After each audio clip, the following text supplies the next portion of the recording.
বিভিন্ন সময়গুলোতে যখন তাদের প্রোগ্রামগুলো থাকতো এবং মেয়েদেরকে নিয়ে যাওয়া হতো, তো সেক্ষেত্রে তারা এরকমভাবে বেছে দিত যে কোন মেয়েকে সামনে রাখবে বা কিছু। এমনও হতো যে আমার এক বান্ধবীকে তারা বলেছে যে সে সুন্দর, তোমাকে তো কাজে লাগবে, তুমি আমাদের সাথে আসো। মানে কাজে লাগবে মিন কি, আপনারা অবশ্যই বুঝতে পারছেন যে তারা কী ধরনের ইঙ্গিত করে এগুলো বলতো। আমাদের যিনি হলি করতো তার নাম ছিল সেলিনা আক্তার শেলি, সে আসলে আমাদের হলটাকে পরিচালনা করতো। তাদের ভাষাগুলো আসলে আমি উচ্চারণ করতে পারবো না, কিন্তু তারা যেটা বলতো সেটা খুবই মানে আমি মনে করি না কোনো সোশ্যাল মিডিয়াও র্যান্ডমলি প্রকাশ করতে পারবে। ওই যে আপনারা হ্যাঁ ওরকমভাবে আর কি দিয়ে প্রকাশ করতে হবে তাদের কথাগুলো বা ভাষাগুলো আসলে এমন। তো সেক্ষেত্রে আমি বলবো যে এই যে গেস্ট রুমটা ছিল এটা শুধু আমি না, আমি আমার জায়গা থেকে আমি হচ্ছে গণরুমে থাকতাম, তো সেখান থেকে আমাদেরকে তারা খুব কমই প্রেশার দিতে পারতো, কিন্তু অন্য রুমগুলো যেগুলো ছিল সেগুলোর উপরে তাদের কন্ট্রোলটা অনেক বেশি ছিল। এবং সেখানে কেউ কিছু করলে এবং ফেসবুকে কেউ কোনো পোস্টও যদি করে সেখান থেকেও ডেকে নিয়ে গিয়ে তাদেরকে এ ধরনের করা যাবে না ইত্যাদি বিভিন্ন ধরনের বকাবাদ্য, অকথ্য ভাষায় গালি, দেখা গেছে আমার খেয়ে আমার পরে আমি আমার স্বাধীনতা প্রকাশ করতে পারতাম। এই ব্যাপারে একটা আমার অভিজ্ঞতাই বলছি। আমি বেগম বজরুন্নেসা সরকারি মহিলা কলেজে পড়ি এবং সেখানে হলে একদম প্রথম বর্ষ থেকে আছি।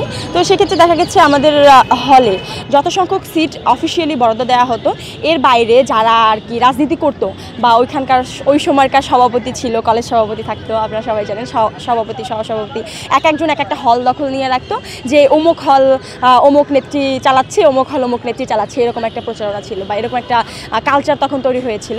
সেক্ষেত্রে দেখা গেছে যেই নেত্রী মানে যেই হলগুলো পরিচালনা করতো, সেক্ষেত্রে যত সংখ্যক স্টুডেন্ট একটা রুমে রাখার আমাদের বরাদ্দ ছিল বা রাখা যেত অফিসিয়ালিভাবে, তারা এর বাইরে গিয়েও এক্সট্রা টাকা নিয়ে স্টুডেন্টদের কাছ থেকে যারা অফিসিয়ালি উঠতো না। কারণ আমরা জানি যে হলের সিটগুলো কিভাবে বরাদ্দ হতো, মেধা এবং প্রয়োজনীয়তার ভিত্তিতে সিটগুলো বরাদ্দ হতো।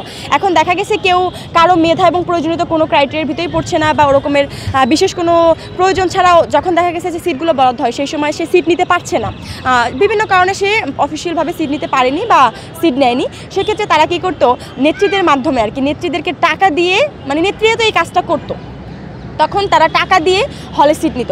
এর ফলে দেখা যেত যে অফিসিয়ালভাবে যতগুলো সিট বরাদ্দ হতো, অফিসিয়ালভাবে ধরেন একটা হলে 300 সিট বরাদ্দ আছে, সেখানে এই নেত্রীরা সিট বরাদ্দ যেগুলো ছিল সেগুলোর বাইরে গিয়েও টাকা নিয়ে স্টুডেন্টের কাছ থেকে অতিরিক্তভাবে মেয়েদেরকে হলে তুলতো। এবং সেক্ষেত্রে দেখা গেছে যে তারা ওইটাকে নিজেদের মতো করে আরও কয়েকশো স্টুডেন্ট বা ভালো সংখ্যক একটা স্টুডেন্টকে তারা রাখতো এবং এক্ষেত্রে ভালো অঙ্কের টাকাও তারা তাদের কাছ থেকে দাবি করে নিত।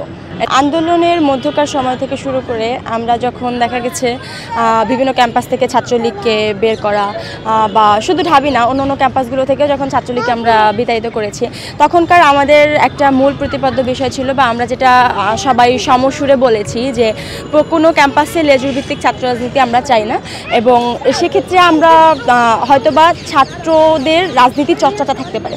তো আমরা যেটা দেখেছি পূর্ববর্তী সময়ে গত 25 বছরে আমাদের মানে 15 বছরের আমাদের যে ফ্যাসিস্টদের একটা সরকার কাঠামো ছিল বা সেখানকার থেকে তাদের যে অঙ্গ সংগঠন হিসেবে যে ছাত্রলীগ কাজ করছে বিভিন্ন প্রতিষ্ঠানে, তো সেখানে দেখেছি যে লেজুর ভিত্তিক ছাত্র রাজনীতি থাকার কারণে তারা ক্যাম্পাসগুলোতে একটা দখলদারিত্ব সন্ত্রাসী কার্যক্রম চালিয়েছে এবং বিভিন্নভাবে স্টুডেন্টদেরকে হেনস্থা শিকার করেছে। গণরুম তারপর গেস্ট রুম থেকে শুরু করে সেখানে নিয়ে স্টুডেন্টকে বিভিন্ন ধরনের অত্যাচার করেছে, শারীরিক মানসিক চর্চা করেছে। তো আমরা এই প্রেক্ষাপটগুলো থেকে বের হয়ে আসলে স্টুডেন্টদের রাজনীতি চর্চা ছাড়া তো আসলে কোনো উপায় নেই। কারণ একটা শিক্ষা প্রতিষ্ঠান, একটা বিশ্ববিদ্যালয়ের জায়গা থেকে যদি একটা স্টুডেন্ট রাজনীতি চর্চা করে না আসতে পারে, পরবর্তীতে তারা তো দেশ পরিচালনা করবে, একটা শিক্ষার্থী পরবর্তীতে নাগরিক হয়ে দেশ পরিচালনা করবে। তো সেক্ষেত্রে এই ধরনের যদি রাজনীতির চর্চাটা না থাকে, সেক্ষেত্রে তো আমাদের পরবর্তীতে আমরা নেতা পাবো না বা আমরা যেটাই বলি আমাদের হচ্ছে দেশ পরিচালনার জন্য আমাদের যোগ্য নেতৃত্ব গড়ে উঠবে না। তো সেই জায়গা থেকে অবশ্যই আমাদের ছাত্র রাজনীতির চর্চাটা থাকতে হবে, কিন্তু ছাত্র রাজনীতির চর্চাটা লেজুর ভিত্তিক করা যাবে না।